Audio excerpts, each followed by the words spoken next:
Og'izda eriydigan bulochkalar deb mana shuni aytsa bo'ladi. Yumshoq, juda ham mazali cheescake va trushkalar.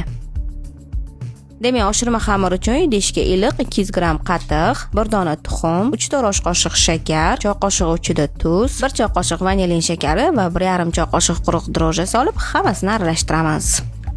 Ushbu massaga oliy navli sifatli turon unidan qo'shib, yumshoqqina xamir qorib olishimiz kerak bo'ladi.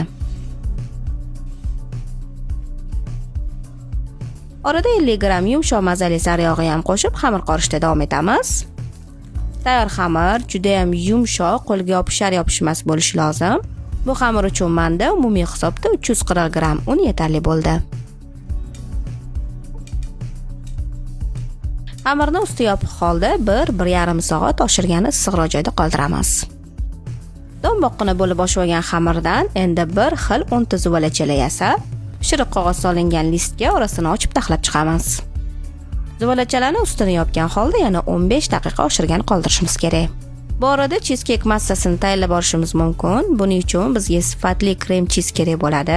Men doimgidek qalliq krem chizdan foydalanaman. 350 gram krem chizga 3 osh qoshiq shakar, 1 choy qoshiq vanilin shakari, 50 gram qaymoq va 1 dona tuxum qo'shib, massani quymoqlarini qoldirmasdan yaxshilab aralashtiramiz. Tayyor bo'lgan cheescake massasini konditer qopchiga solib ishlatishimizga ancha qulay va oson bo'ladi.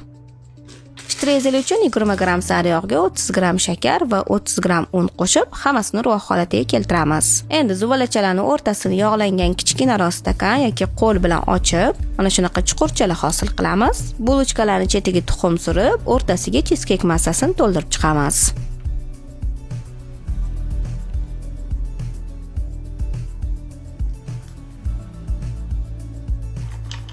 Ustiga xohishga ko'ra kraxmalar aralashtirilgan rezavor mevalar va tayyorlab olgan shtrezelimizni sepib bezatamiz.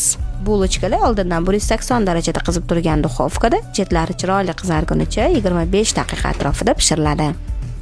Mana juda ham mazali bulochkalarimiz tayyor. Momiqqina ichidagi cheescake'lari bilan og'izda eriydigan, takrorlanmas ta'mli bulochkalar bo'lib chiqadi. Albatta retseptni o'zingizga saqlangiz qilib tayyorlab ko'ringlar. Barchalarga tavsiya qilaman. Dasturxoningiz fayzli, pishirgan pishiriq va taomlaringiz doimo shirin bo'lsin. Keyingi videolarda g'oyibona ko'rishguncha, xayr.